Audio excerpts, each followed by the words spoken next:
Assalamualaikum warahmatullahi wabarakatuh. Waalaikumsalam warahmatullahi wabarakatuh. Selamat pagi Bapak Ibu sekalian. Selamat pagi. Terima kasih Bapak Ibu sudah berkenan hadir pada hari ini. Ya, terima kasih. Alhamdulillah kita semua diberi kesehatan oleh Allah Subhanahu Wa Taala sehingga kita bisa hadir di pagi hari ini yang cerah untuk mengikuti kegiatan diseminasi budaya positif. Kami di sini calon guru penggerak angkatan 8 SMA Negeri Tegal. Ada saya sendiri atau Diaki, kemudian ada Ibu Saya Putri Dan saya Gigi Irianto. Ya, yang hari ini bertugas untuk memaparkan hasil dari materi yang akan pelajari dan untuk menularkannya ke Bapak Ibu seperti itu. Oke.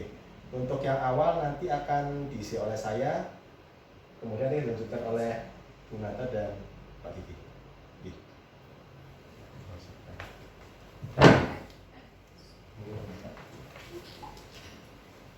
Oke, Bapak Ibu kita mulai. Jadi di sini kita akan belajar bersama-sama tentang budaya positif.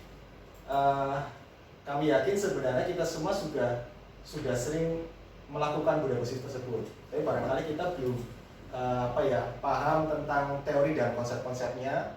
Nah, di sini kita berharap setelah kita belajar ini nanti kita lebih bisa mengerti langkah yang ini seharusnya langkah pertama harusnya bagaimana, langkah kedua bagaimana, dan seterusnya seperti apa. Nah, di sini ada beberapa revisi diri yang bisa kita buat untuk pematik dulu Bapak Ibu. Pertama, apa pentingnya menciptakan suasana positif di lingkungan Anda, di lingkungan sekolah sini.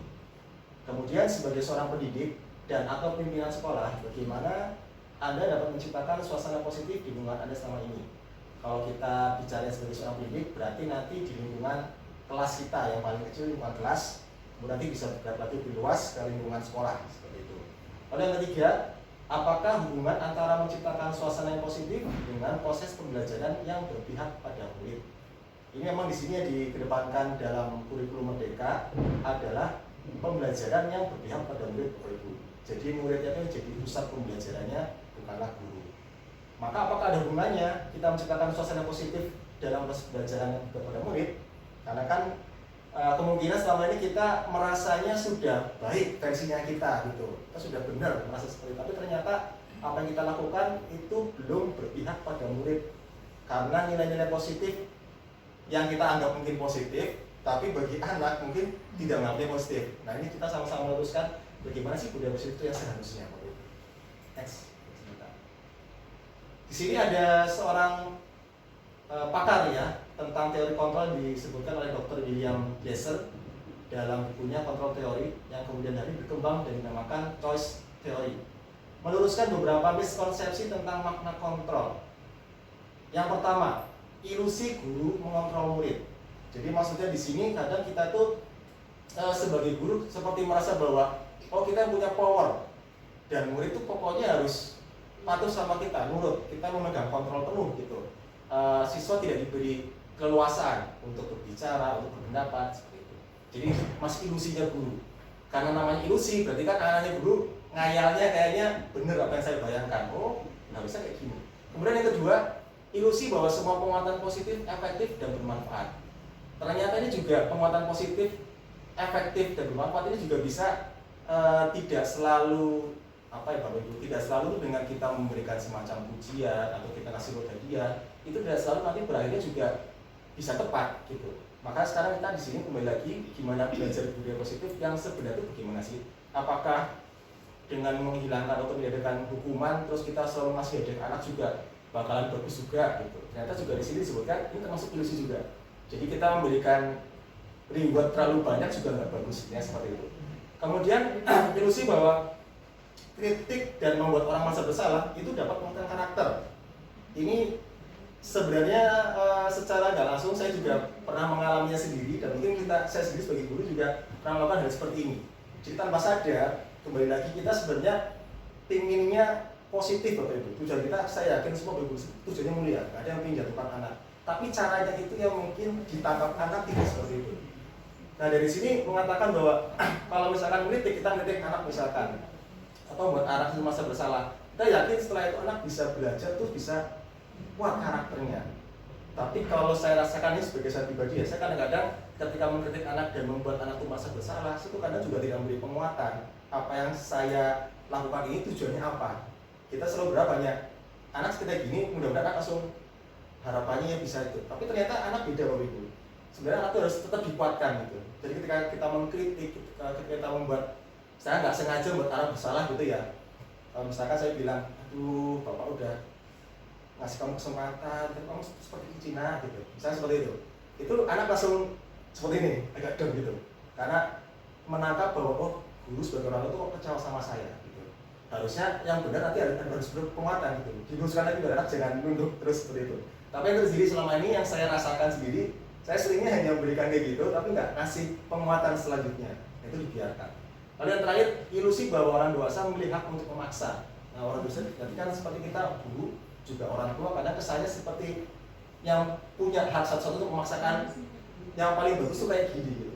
Anak nggak dikasih kesempatan, kita bakal cerita menurut pengalaman saya gini, pokoknya kayak gini. Kita nggak lihat sekarang zaman sudah berubah.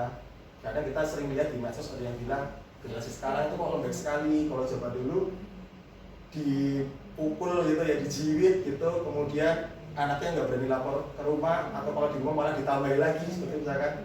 Tapi sekarang kok beda, dia bilang kok mentalnya lemah. Tapi kita nggak bisa bilang seperti itu juga baru, karena zaman dulu sama zaman sekarang beda gitu.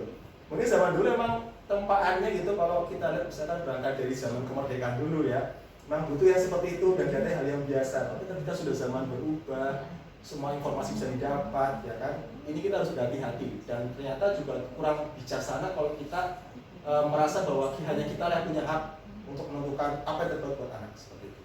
Next. Kemudian juga disebutkan oleh Stephen R. Covey dalam buku Principle Centered Leadership mengatakan bahwa bila kita ingin membuat kemajuan perlahan, sedikit-sedikit ubahlah sikap atau perilaku Anda. Namun bila kita ingin memperbaiki cara-cara utama kita, maka kita perlu mengubah kerangka acuan kita. Ubahlah bagaimana Anda melihat dunia, bagaimana Anda berpikir tentang manusia, ubahlah paradigma Anda, skema pemahaman dan penjelasan aspek tertentu tentang realitas. Ini maksudnya Bapak Ibu, kita jika memandang sesuatu itu harus secara keseluruhan, secara global, secara holistik gitu. Jadi kayak tadi kita punya ilusi yang dianggapnya bisa mengontrol anak dan sebagainya, itu harusnya kita juga tidak sepihak saja. Kita bisa melihat sebenarnya jangan-jangan selama ini pandangan kita tuh karena nggak pernah melihat dunia gitu. Kita merasa ya itu tadi udah cocok dengan cara seperti ini, langkahnya sudah tepat, tapi kita nggak pernah lihat aspek lihat dunia, lihat manusia, lihat murid, lihat teman yang lain. Mungkin teman yang lain sebenarnya udah punya metode yang benar gitu, tapi kita kayak merasa bodoh, percaya kalau cara saya paling benar gitu. Kemudian kita juga nggak mau mengubah paradigma, kayak tadi mindset sudah gini, pokoknya harus kayak gini, saklek gitu. Next. Nah di sini ada pembeda, ada dua dalam tabel ini. Yang pertama ada stimulus respon dan teori kontrol. Sebenarnya dari dua bagian ini dari dua ilmu Bapak Ibu. Yang sebelah kiri yang stimulus respon ini adalah dasarnya dari pendekatan behavioristik gitu. Kemudian sedangkan yang sebelah kanan yang teori kontrol ini lebih ke pendekatan humanistik gitu, humanis. Kalau kita lihat ya, kita semua bersama-sama, stimulus respon itu seperti apa? Yang pertama, realitas kebutuhan kita sama. Jadi kita kayak menganggap, ini kalau kita gambarkan guru sama murid, anggapannya ya apa yang saya butuhkan, perluannya guru, misalkan guru harus menyelesaikan materi, itu kita menganggap itu sama, itu juga seperti itu gitu. Padahal kalau kita teori kontrol, nggak seperti itu. Berarti guru punya pendapat bahwa saya harus ini materi tersampaikan, tapi sebenarnya kita juga melihat apakah itu yang dibutuhkan murid gitu, materi-materi apa itu kita paksakan seperti itu. Padahal kita satu orang guru, muridnya ada 36. Itu kan kepalanya banyak. Adil kalau 36 kepala itu kita ngikutin satu kepalanya kita gitu. Kemudian yang kedua, semua orang melihat hal yang sama kayak di atas. Jadi pandangannya harusnya ya sama. Saya punya pola kayak gini, pola jadi ya kamu juga harus sama kayak saya gitu. Sedangkan di teori kontrol tidak. Setiap orang memiliki gambaran yang berbeda-beda. Jadi gambaran guru seperti ini, gambaran murid apalagi lebih banyak lagi gambarannya.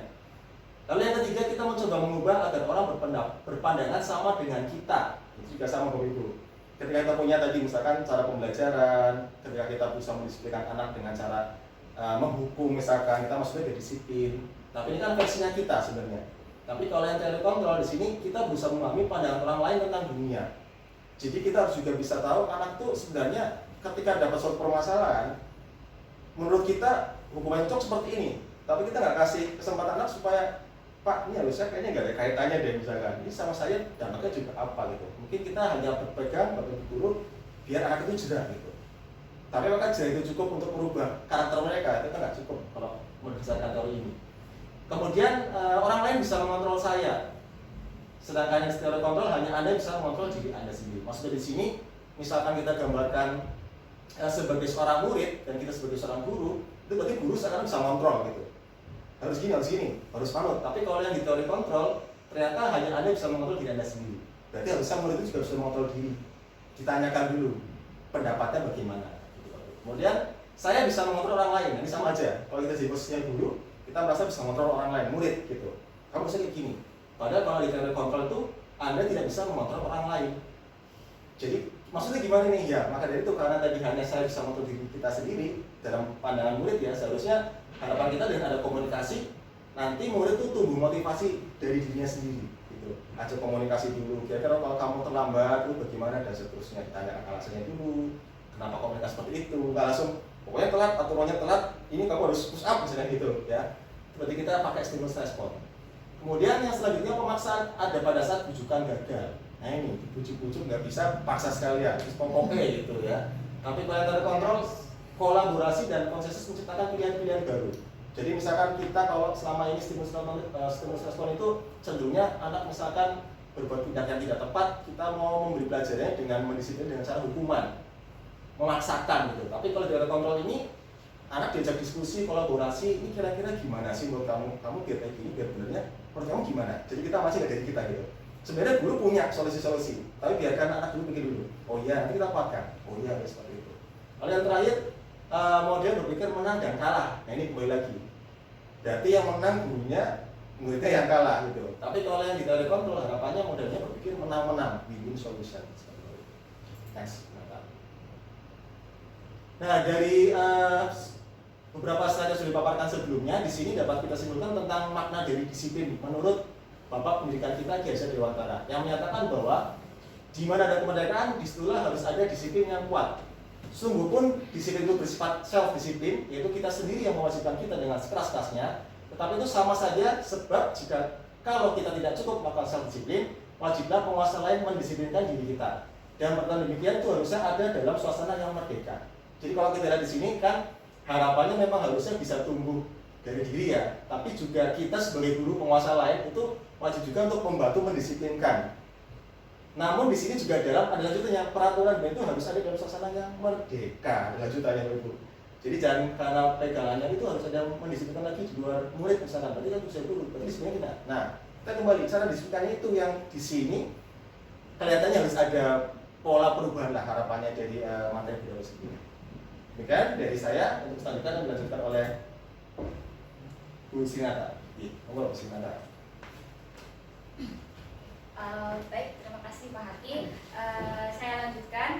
Jadi tadi Pak Haki sudah memaparkan tentang apa itu disiplin. Disiplin itu kan kalau dikatakan dari Ki Hajar Dewantara, kalau bisa berasal dari diri sendiri. Jadi disiplin itu adalah dari kesadaran kita itu sendiri.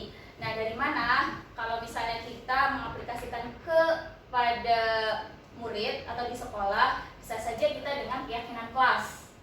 Jadi kita kita harus tahu apa sih yang diinginkan oleh murid gitu. Oke. Nah, nih ada 3 motivasi perilaku manusia. Jadi Dian Gosen dalam bukunya Restructuring School Discipline menyatakan ada 3 motivasi perilaku manusia, pun itu dengan anak atau dengan murid. Jadi yang pertama itu adalah motivasi yang sangat jauh yang tidak kita harapkan. Adalah yang pertama untuk menghindari ketidaknyamanan atau hukuman. Kan kita tidak ingin ya murid-murid kita, anak-anak kita melaksanakan disiplin atau melaksanakan aturan hanya takut, saya takut ketemu guru BK, saya takut nanti diberi hukuman atau apapun. Nah, itu yang tidak kita inginkan. Nah, tapi ada lagi tahap selanjutnya adalah motivasi untuk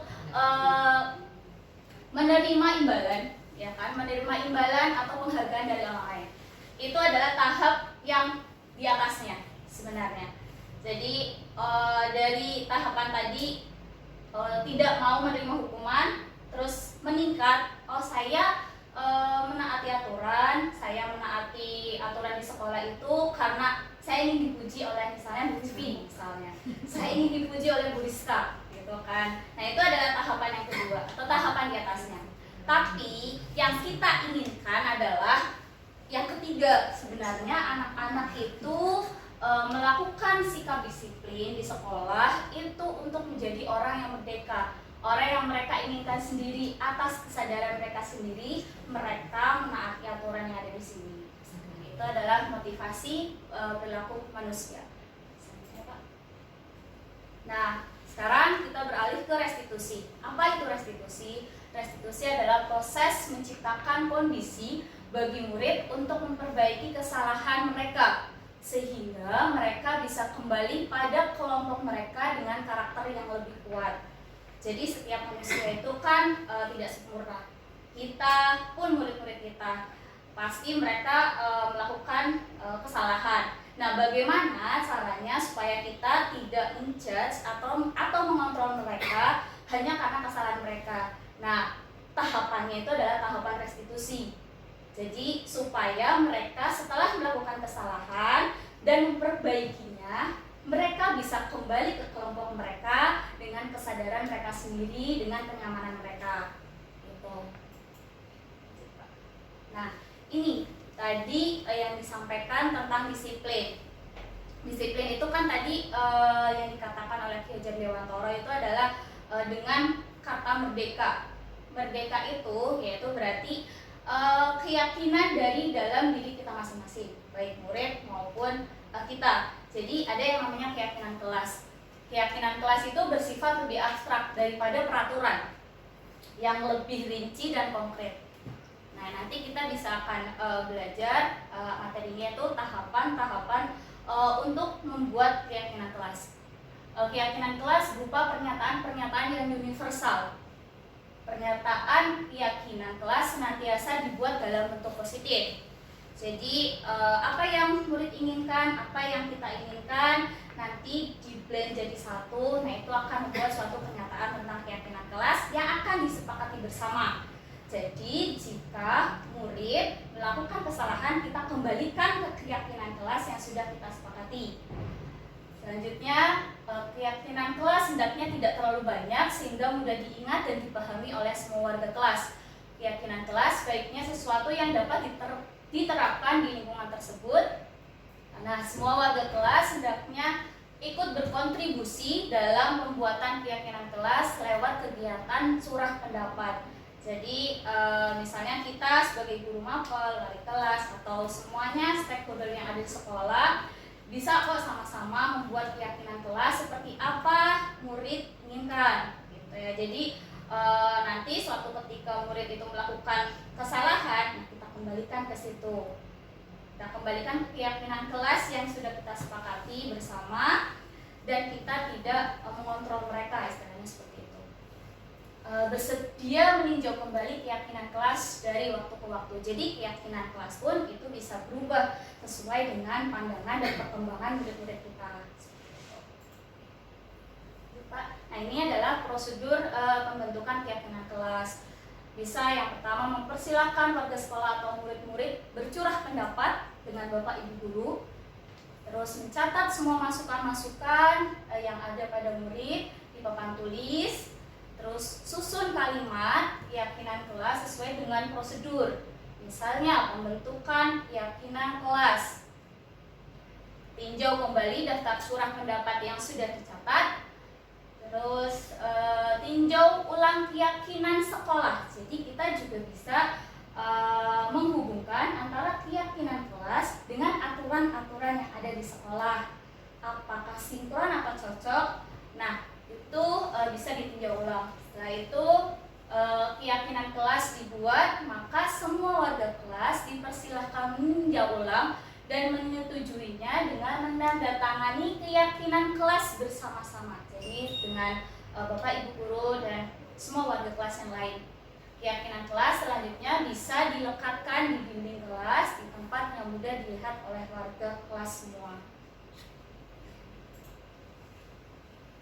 Nah, oke. Ini adalah kebutuhan dasar manusia. Jadi kita tadi sudah belajar tentang disiplin, keyakinan kelas. Nah, apa sih sebenarnya kebutuhan-kebutuhan dasar dari kita, dari murid-murid kita, supaya kita mengerti semua. Kalau misalnya ada tingkah laku atau perilaku murid-murid kita di sekolah, nah apa sih sebenarnya kebutuhan mereka? Jadi ada yang melakukan kesalahan atau melakukan suatu perilaku yang tidak sesuai dengan keyakinan kelas. Nah, sebetulnya mereka kan butuh sesuatu, ya kan? Mereka sebenarnya butuh apa? Nah, 5 kebutuhan dasar kalau menurut William Glasser itu ada 5. Yang pertama adalah kebutuhan untuk bertahan hidup, ya kan? Adaptif. Murid kita, apalagi murid-murid kita yang baru atau nanti yang akan lulus sekalipun, itu mesti mereka setiap hari akan beradaptasi dengan segala perkembangannya. Terus kebutuhan yang diterima, kebutuhan untuk kebebasan atau merdeka, terus kebutuhan untuk memperoleh kesenangan. Nah, barangkali ini ya yang sering kita yang sering kita temui oleh murid-murid kita. Jadi mereka itu sebenarnya bersekolah di sini misalnya ingin pembelajaran yang seperti apa sih? Nah, mungkin kita bisa refleksi diri. Oh, pembelajaran saya kok anak-anak banyak yang ngantuk ya, kayak gitu. Nah, mungkin itulah kebutuhan mereka. Mereka butuh pembelajaran yang lebih menyenangkan. Nah, terus yang terakhir adalah kebutuhan untuk penguasaan.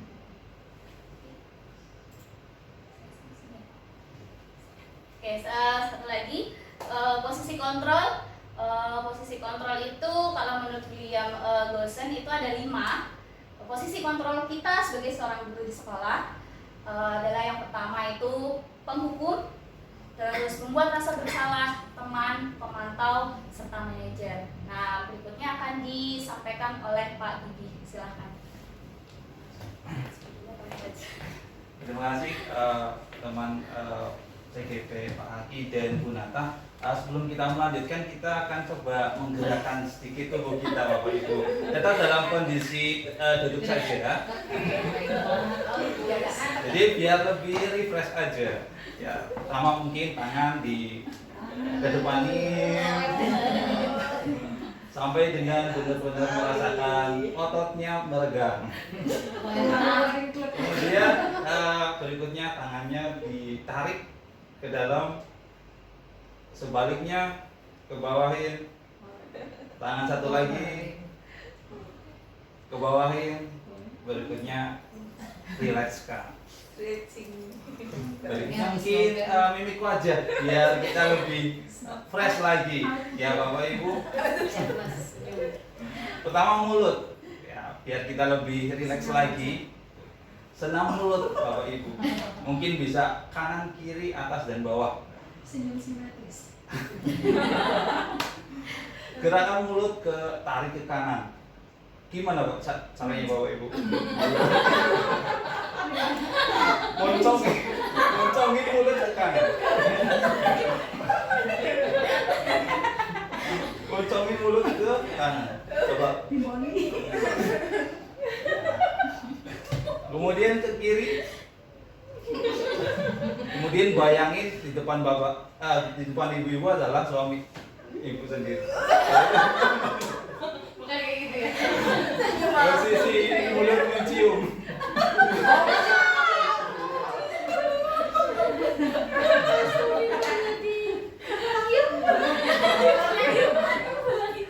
Pernah memperhatikan seperti itu? Sering ya Bapak Ibu? Mencium suami Bapak Ibu sendiri. Baik, saya lanjutkan posisi kontrol. ada 5 posisi kontrol. Yang pertama ya posisi kontrol kita sebagai guru. Mungkin ini disadari atau tidak kita sudah mungkin mempraktekkan kepada anak didik kita. Nah, posisi kontrol kita sebagai guru yang pertama adalah posisi kita sebagai penghukum. Kemudian yang kedua adalah sebagai pembuat merasa bersalah. Kemudian yang ketiga sebagai teman, yang keempat adalah sebagai pemantau, dan yang kelima adalah sebagai manajer. Nah, posisi yang mana yang nanti akan kita pilih sebaiknya sebagai guru, kita mau coba perlihatkan contoh-contoh dari masing-masing posisi kontrol ini. Yang pertama penghukum. Posisi kontrol kita sebagai penghukum dicirikan dengan nada suara tinggi, kemudian bahasa tubuh yang mendukung untuk menghukum murid atau anak didik kita, kemudian mata yang melotot, kemudian jari menunjuk-nunjuk. Nah, contoh dari videonya seperti ini.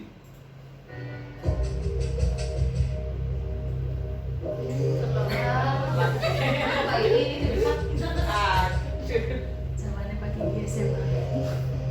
Naren! Kirain April ya? Sini kamu! Galak temen Selamat pagi, Bu. Selalu terlambat. Kamu deh, pasti terlambat. Maaf, Bu. Saya Apa? Apa coba? Alasan kamu apa lagi? Kapan sih kamu tidak terlambat? Malas sekali ya kamu jadi anak. saya Dasar pemalas. Gak kapok-kapok sih kamu. Sudah berapa kali terlambat? Sana, kamu keliling lapangan basket 2 kali. Kenapa saya harus ke lapangan basket, Bu? Kenapa? Kamu melawan ibu? Berani-beraninya jawab. Sudah terlambat, masih berani jawab pula. Sekarang, keliling lapangan basket 5 kali sekalian. Biar kapok. Cepat. Pergi sana ke lapangan basket. Nah, itu posisi kontrol sebagai penghukum. Ya, disadari atau tidak, ini adalah era yang sudah berlalu. Ya. Kalau dulu saya SMK, mungkin menerapkan seperti ini. Kalau terlambat, silakan masuk ke kolong, bolak-balik seperti itu. Nah, setelah mengetahui seperti ini, wah, tidak baik ternyata. Ada bekas yang ditimbulkan oleh siswa atau murid kita. Engkau misalkan 5 tahun mendatang TNI itu efek yang ke depan nanti akan ditimbulkan oleh murid.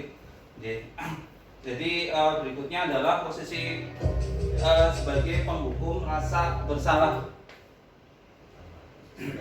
Nah, hukum rasa bersalah itu ditandai dengan atau dicirikan dengan nada suara memelas, kemudian halus, sedih, bahasa tubuh merapat pada anak, dan lesu. Jadi membuat anak merasakan dirinya bersalah terhadap apa yang sudah diperbuatnya. Nah, contoh dari penerapan videonya seperti ini.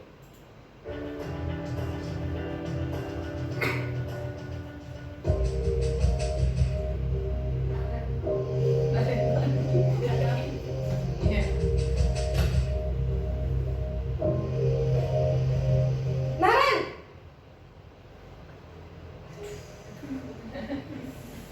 Selamat pagi, Bu. Naren. Kamu kenapa terlambat lagi, nak? Ya Tuhan, Naren. Kamu senang ya bikin ibu susah ya? Kalau kamu terlambat lagi, nanti ibu yang ditegur bapak kepala sekolah, nak. Disangka ibu tidak bisa membina kamu. Duh, gimana ini? Maaf, Bu. Duh, Gusti Naren. Kamu suka ya kalau ibu ditegur bapak kepala sekolah? Terus, sekarang ibu harus tulis apa ini di buku absen? Ini kamu sudah sering terlambat loh. Ibu harus apa coba? Maaf, Bu. Maaf sekali. Ya sudah, lain kali jangan bikin ibu susah lagi ya, nak ya. Ibu tidak akan kuat lagi kalau kamu begini terus. Bisa jadi puluhan kalau ibu ditegur bapak kepala sekolah. Sana cepat kelas. Maaf ya, Bu. Maaf sekali. Ini posisi kontrol pembuat rasa bersalah gitu. Jadi merasa membuat murid kita tidak nyaman terhadap situasi tersebut, ya, merasakan bersalah, dan ini menurunkan mentalnya juga. Berikutnya adalah sebagai teman, posisi kontrol sebagai teman. Nah, posisi kontrol sebagai teman ditandai dengan nada suara yang ramah, kemudian akrab dan bercanda, kemudian bahasa tubuh merapat pada murid, mata dan senyum jenaka. Nah, mungkin ini yang sering kita lakukan kepada teman, merasa mengakrabkan diri kepada teman. Ini videonya.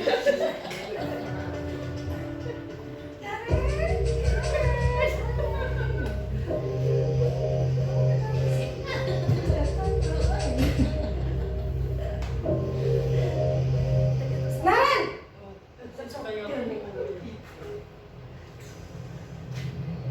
Selamat pagi Bu. wah, sudah jam berapa ini nak? Terlambat lagi ya sayang. Iya Bu. Habis ibu saya lupa bangunkan saya Bu. Kamu malah menyalahkan ibu kamu. Kamu bukannya anak yang larinya paling kencang. Kok terlambat sih? Iya Bu. Saya memang terlambat bangun tadi. Jadi biarpun saya lari kencang, tetap gak kekejar Bu. Ya sudah sana. Nanti lain kali larinya lebih kencang lagi ya. Biar gak terlambat lagi. Bikin seneng ibu. Demi ibu. Bisa kan? Bisa lah Bu. Ya sudah sana masuk kelas. Ibu beresin urusan absen kamu. Kamu ini ada-ada saja. Langsung diberesin apa? Nah, itu Awas lah. memposisikan kita sebagai guru adalah mengakrabkan kepada anak didik kita atau sebagai teman. Berikutnya, posisi berikutnya kita sebagai guru adalah posisi sebagai pemantau. Nah, pemantau dicirikan dengan ada suara datar, kemudian bahasa tubuh yang formal. Nah, seperti apa? Kita tampilkan videonya.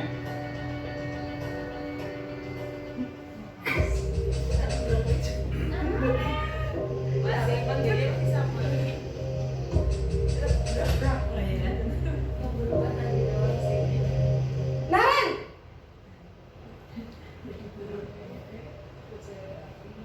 Selamat pagi Bu. Naren, apa peraturan sekolah kita tentang jam berapa kita harus masuk sekolah, nak? Kita harus di sekolah jam 7 Bu. Iya betul, sekarang sudah jam 7.20. Naren sudah tahu konsekuensinya jika terlambat hadir. Paham Bu. Saya harus tinggal kelas pas jam istirahat selama 20 menit. Iya benar, konsekuensinya demikian. Jadi nanti jam 9.30 pas istirahat, kamu harus tinggal di kelas, kerjakan tugas tambahan untuk ketertinggalan kamu, ya? Baik Bu. Ini posisi kita sebagai pemantau. Berikutnya yang terakhir adalah posisi sebagai manajer. Nah, posisi sebagai manajer itu nada suara yang tulus, kemudian bahasa tubuh tidak kaku dan mendekat kepada murid. Nah, contoh dari videonya adalah seperti ini.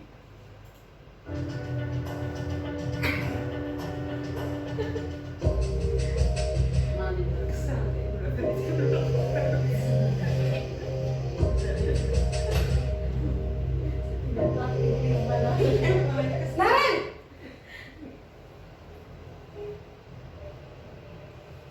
Selamat pagi Bu. Selamat pagi Naren. Maaf Bu, saya terlambat. Iya, sekolah masuknya jam 7, sekarang sudah jam 7.20. Jadi sekarang bagaimana ini Naren? Maaf Bu, saya lupa setel alarm saya semalam. Baiklah, menurut kamu, keyakinan sekolah yang mana yang perlu kamu tingkatkan? Menghargai diri sendiri dan orang lain mungkin ya Bu. Setuju. Jadi, apakah Naren meyakini prinsip saling menghormati tersebut? Iya Bu, saya meyakininya. Apakah Naren bersedia memperbaiki masalah keterlambatan ini? Bersedia Bu. Bagaimana kamu akan perbaiki masalah keterlambatan ini? Saya akan coba untuk tidak lupa menyetel alarm saya Bu. Baik, kalau Naren lupa menyetel alarm di rumah, ada orang yang kira-kira bisa bantu mengingatkan tidak? Ada Bu, kakak saya, Kak Emma. Ada lagi selain Kak Emma? Selain Kak Emma, ada ibu saya. Baik, jadi yang mengingatkan Naren adalah Kak Emma dan ibu kamu ya? Kira-kira akan mulai start alarm kapan nih Naren? Setelah pulang sekolah, akan segera saya lakukan. Baik, jadi Naren akan setel alarm untuk bangun besok pagi dan akan diingatkan oleh kakak dan ibunda Naren ya. Ada lagi yang mungkin perlu dilakukan Naren agar tidak terlambat bangun lagi? Tidak ada Bu. Baik Naren, terima kasih untuk kerjasama kamu. Sekarang kamu perlu kembali ke kelas untuk belajar. Baik Bu, terima kasih. Itu kelima posisi kontrol kita sebagai guru nih, Ibu. Kira-kira yang sering diterapkan oleh kita yang mana? Marah.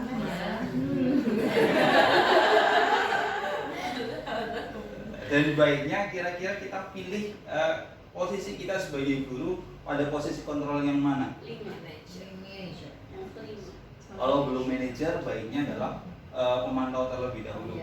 Kalau belum mengarah ke manajer, yang kita pelajari ya dari CGP ini, kalau belum manajer ya minimal sebagai pemantau. Oke. Sebagai guru BK, Bu Hera bagaimana dalam menerapkan kepada anak didik yang bermasalah? Sudah menerapkan posisi sebagai manajer kah? Ya kadang menerapkan. Tergantung.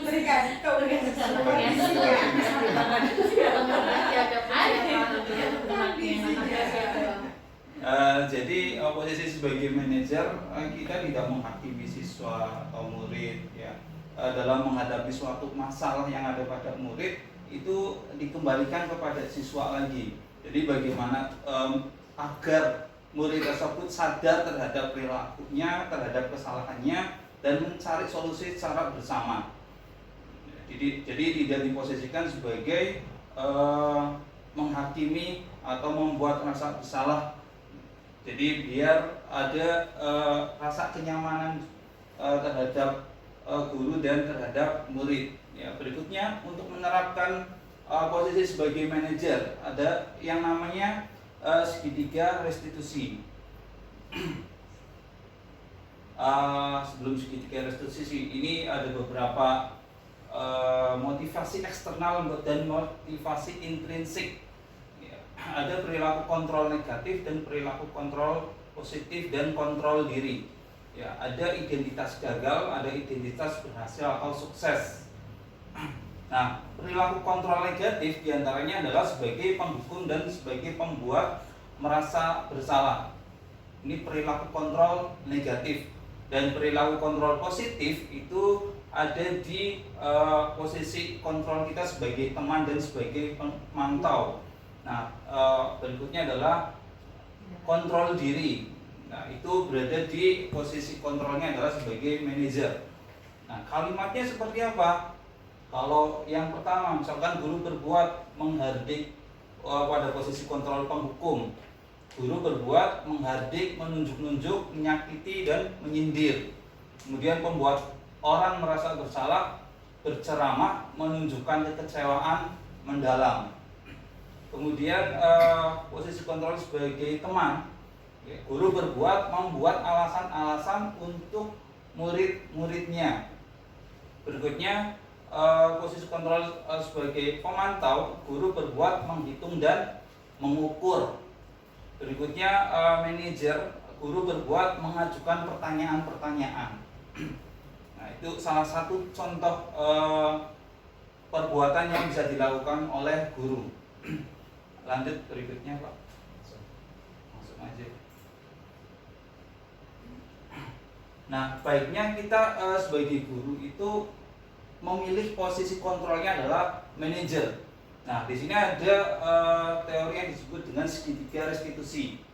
Jadi dalam menyelesaikan suatu masalah, kita diupayakan untuk menstabilkan identitas. Nah, menstabilkan identitas itu berdasarkan prinsip membuat kesalahan adalah bagian dari proses pembelajaran.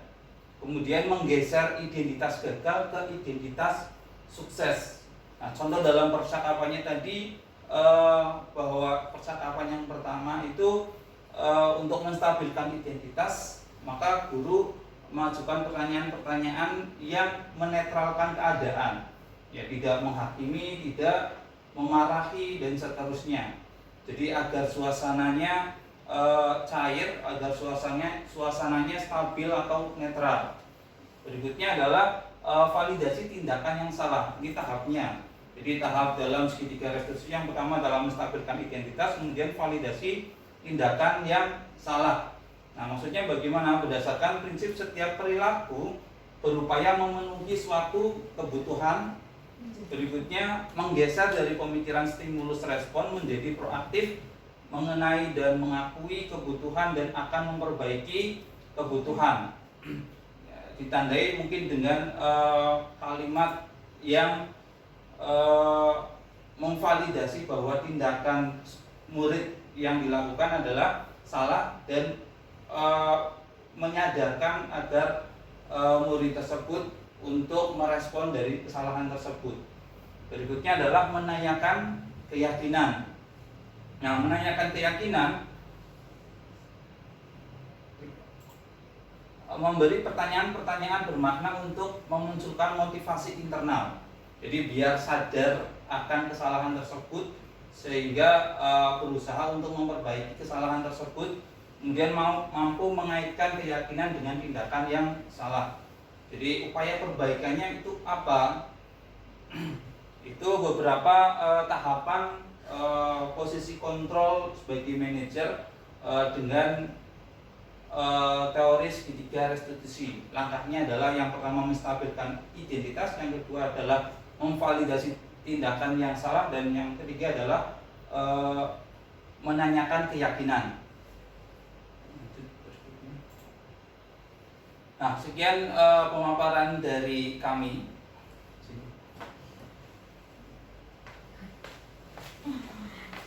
Tentang budaya positif yang nantinya diharapkan itu kita lakukan pada sekolah kita. Jadi bagaimana memposisikan kita sebagai guru, baiknya seperti apa. Nah, tadi sudah kita belajar tentang posisi kontrol, 5 posisi kontrol. Nah, baiknya kita sebagai guru memilih posisi kontrolnya adalah sebagai manajer. Mungkin yang ditambahkan. Iya, ya intinya seperti yang sudah dijelaskan Pak Gigi. Memang itu bicara ideal susah ya itu. Saya juga sadar sendiri ketika mempelajari materi ini masih kayak untuk mengubah mindset yang dari negatif, misalkan diubah dengan kata-kata yang positif. Misalkan kita mau bilang, katanya jangan bilang kata negatif, jangan gitu. Jangan berlari-lari di koridor, misalnya seperti itu. Itu harus bisa diganti dengan berhati-hatilah jalan dengan perlahan, misalnya seperti itu. Jadi karena kita kan susahnya punya tujuan yang positif, tapi caranya yang kurang tepat sih. Jadi kalaupun kita belum bisa sampai ke posisi yang sebagai manajer ya Pak ya, institusi itu tadi ada tahapannya kan, dari yang paling jelek kan kelihatannya kan hukum itu hukum. Nah, kita nanti tinggal aja belajar. Misalkan Bapak Ibu sekarang atau saya misalkan masih dalam tahapan menghukum, dia paling nggak ini mulai perlahan berubah.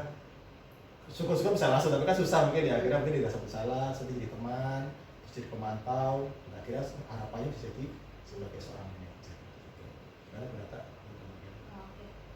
Untuk dari saya, tujuan sebenarnya kegiatan ini kami lakukan dari kami kepada Bapak Ibu guru sekalian. Tujuannya bukan untuk menggurui, bukan untuk bermaksud atau kita yang lebih pintar, tapi kita belajar bersama. Jadi apa yang sudah kita dapat dari kegiatan selama beberapa bulan kegiatan pendidikan guru penggerak, kita tularkan di sini, dan semoga apa yang kami sampaikan bisa kita sama-sama terapkan perlahan. Budaya positif itu bisa menjadi budaya yang lebih baik dan bisa menjadi landasan dari sekolah kita. Sekian dari kami. Terima kasih. Wassalamualaikum warahmatullahi wabarakatuh. Waalaikumsalam warahmatullahi wabarakatuh.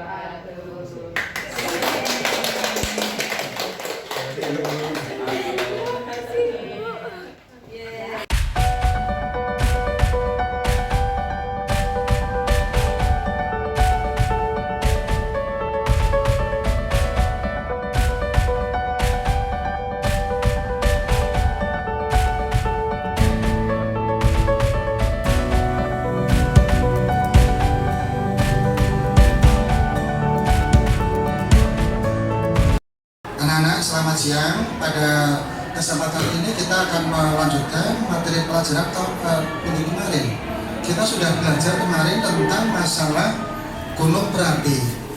Ya, masih ingat mungkin yang sudah saya terangkan kemarin ya, gunung berapi itu apa, gejala-gejalanya ketika kamu itu seperti apa, manfaatnya seperti apa dan lain-lain. Ya. Kalau kalian buka catatannya mungkin masih ada bagi yang mencatat, bagi yang tercatat tentunya mungkin masih ingat dikit-dikit. Baik, Bapak ingin bertanya kepada Laras, apa itu yang disebut dengan gunung berapi? Ayo.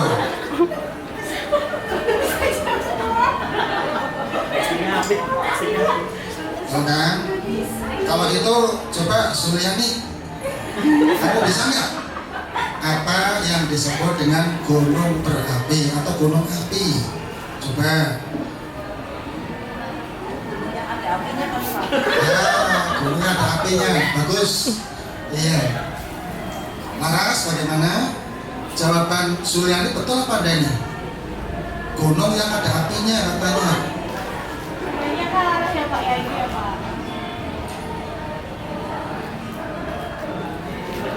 Coba tadi kenapa kalian ketika saya terangkan malah ngobrol sendiri? Itu Mbak Zulti. Saya sekarang ikut Suryani lagi, berat lagi drama. Sekali-kali nyakrap ya. Itu Zuliani ngajak ngobrol terus Pak. Unjuk-unjuk itu habis liburan katanya Pak kemarin Pak. Oh begitu. Pamer-pamer foto. Benar begitu, Sul. Bener Pak. Kayaknya masih pengen refreshing. Ya, jadi refreshing atau apa ya silakan boleh saja, tapi yang penting jangan lupa untuk pelajaran ini kan sudah pelajaran. Masa kalian ngobrol sendiri? Kalian sedang belajar. Ya, apapun alasan kalian tadi sudah tidak memperhatikan, ya saya maafkan. Tapi dengan catatan yang akan datang, kira-kira masih boleh nggak ketika saya terangkan kalian asik ngobrol sendiri, asik diskusi sendiri, bagaimana Las? Boleh nggak? Nggak boleh Pak. Bagaimana Sul? Nggak boleh Pak. Nggak boleh, benar ya? Oke, yang lain coba perhatikan juga ya. Ketika Bapak Guru sudah menerangkan, perhatikan, jangan ngobrol sendiri. Nanti ketika ada kesempatan untuk berbicara, sampai kesempatan berbicara, ya. Jelas anak-anak? Jelas? Baik, masih kita lanjutkan kembali. Demikian. Terima kasih.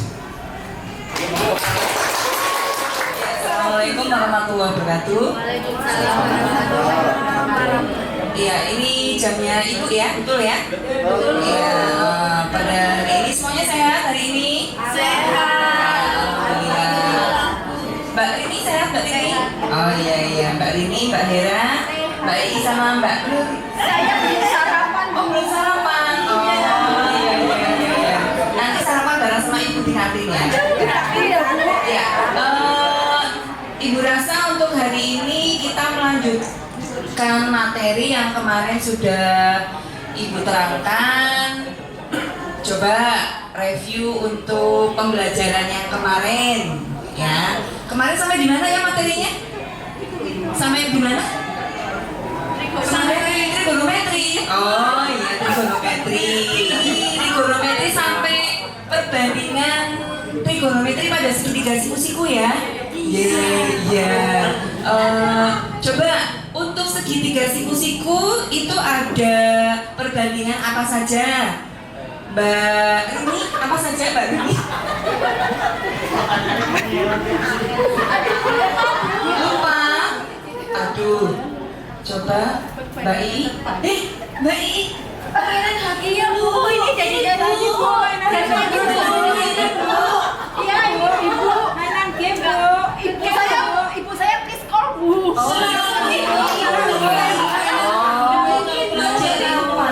Main game Bu. Main game aja kapan? Ibu saya telepon. Enggak Bu, enggak deh Bu. Yang mana ini? Enggak deh Bu. Hah? Kebiasaan Bu. Teman-teman suka menuduh saya. Enggak Bu, kami enggak menuduh. coba jujur sama ibu. Kamu kenapa main game sering seperti ini, main game? Ya. Kalau pelajaran? Iya bu. Enggak bu. Oh, Baru kali enggak. ini. Oh, terus kenapa? Yang ketahuan. Oh, yang ketahuan. Menurut kamu gimana itu? Betul atau salah yang kamu lakukan di kelas saat pelajaran? Salah bu. Oh, salah. Terus gimana? Yang akan kamu lakukan gimana ke depannya? Apa hanya di pelajarannya ibu atau di pelajaran yang lain juga kamu seperti itu? Selama ini iya ibu. Iya, gimana maksudnya? Sering menggunakan handphone. Dan menurut kamu itu betul atau ada atau keliru menurut kamu? Salah ibu. Oh, salah. Jadi yang akan kamu lakukan ke depannya? Saya berusaha meletakkan handphone saya ke depannya.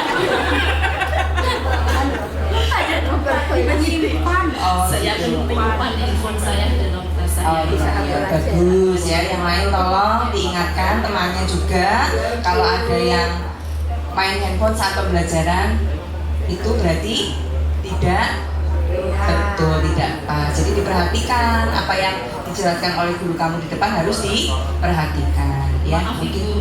ya jangan dilakukan lain kali ya. Oke. Ya, itu saja. Terima kasih. Kesimpulan tentang ini akan disampaikan oleh Pak Gigi. Monggo Pak. Terima kasih Bapak Ibu semua. Jadi saya sudah sangat bagus sekali menerapkan beberapa kasus dan mempraktikannya secara langsung. Nah, ada beberapa poin kesimpulan.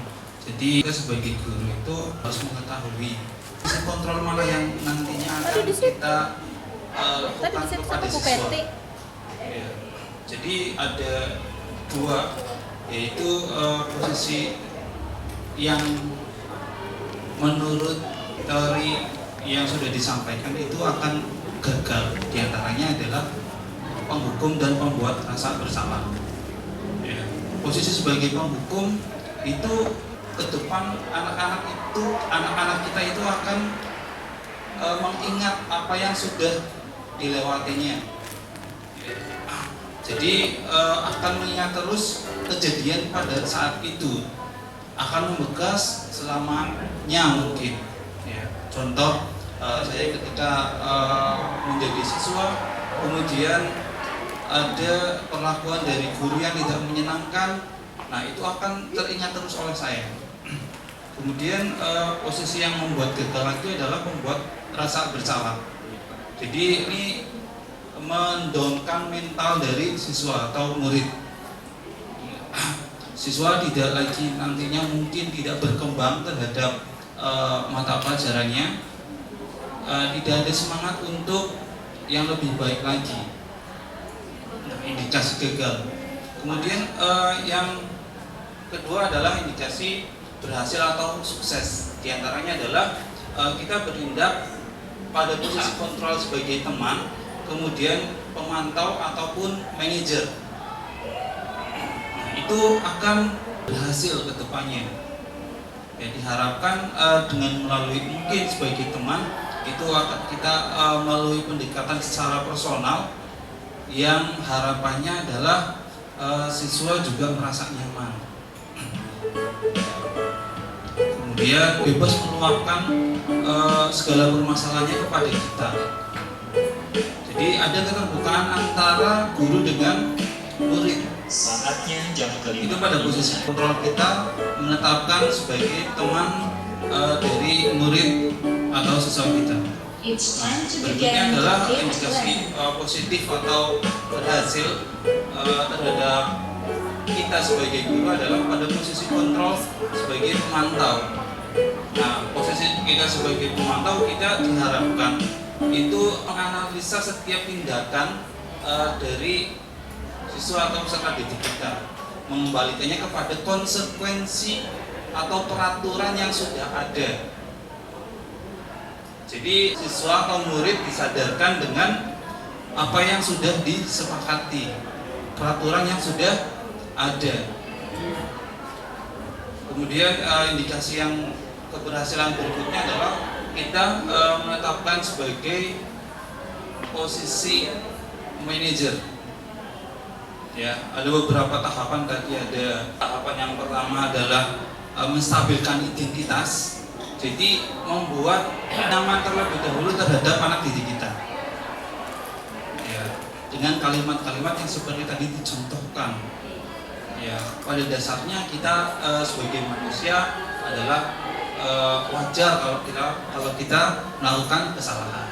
Itu menstabilkan identitas. Jadi membuat suasananya nyaman terlebih dahulu. Ya, kemudian pada posisi manajer berikutnya adalah kita memvalidasi tindakan yang salah, yaitu siswa disadarkan bahwa yang mereka lakukan itu adalah salah. Ya, mensadarkan dengan menumbuhkan motivasi intrinsik. Ya, yang harapannya dikembalikan lagi kepada keyakinan kelas.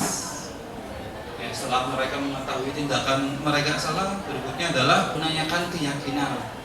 Bahwa keyakinannya sudah kita sepakati, diantaranya adalah saling menghormati, kemudian bertanggung jawab, dan seterusnya. Jadi menggali pertanyaan-pertanyaan tentang keyakinan yang sudah disepakati.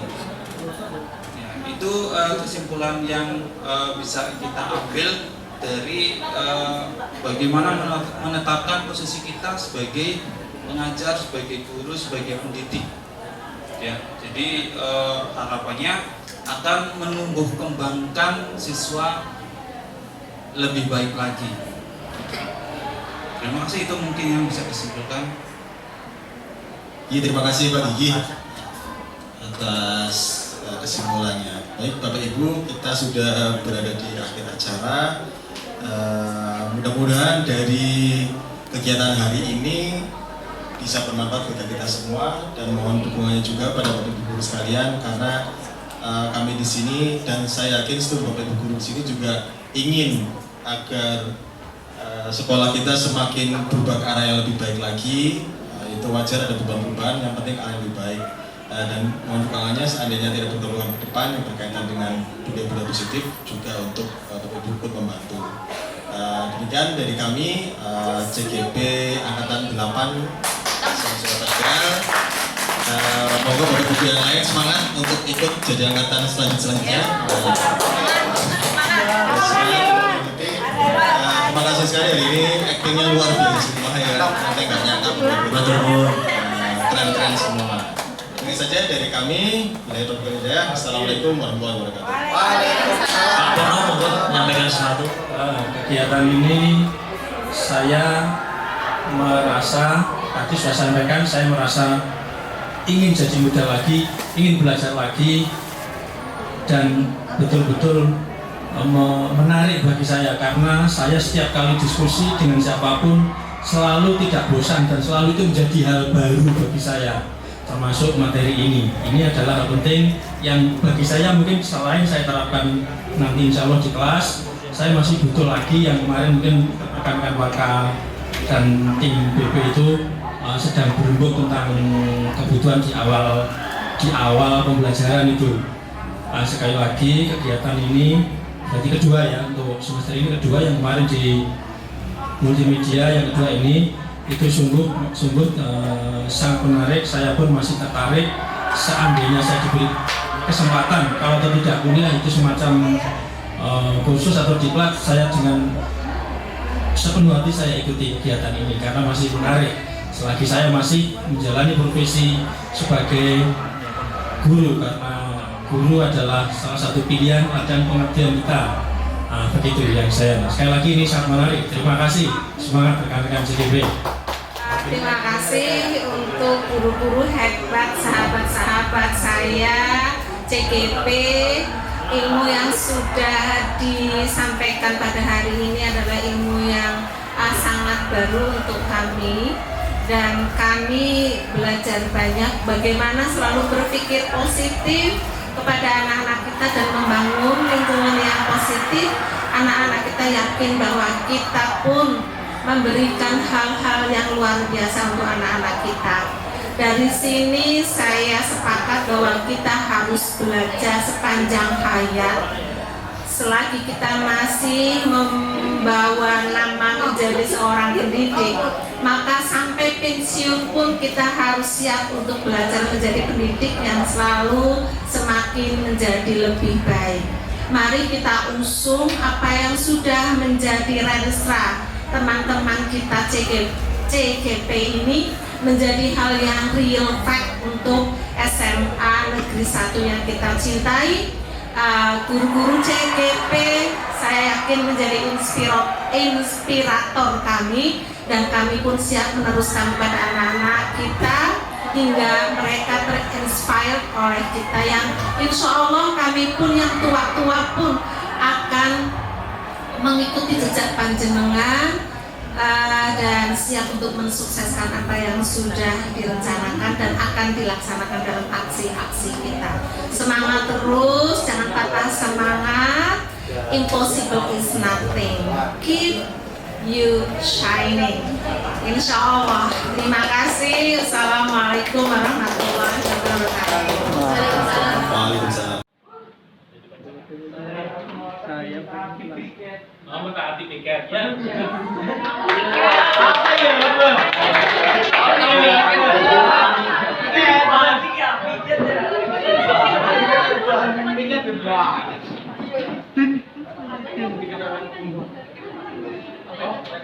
Harapan buat teman-teman, jangan pernah takut salah saat ingin maju untuk menjawab pertanyaan. Masa muda dalam waktu yang tepat untuk mencoba.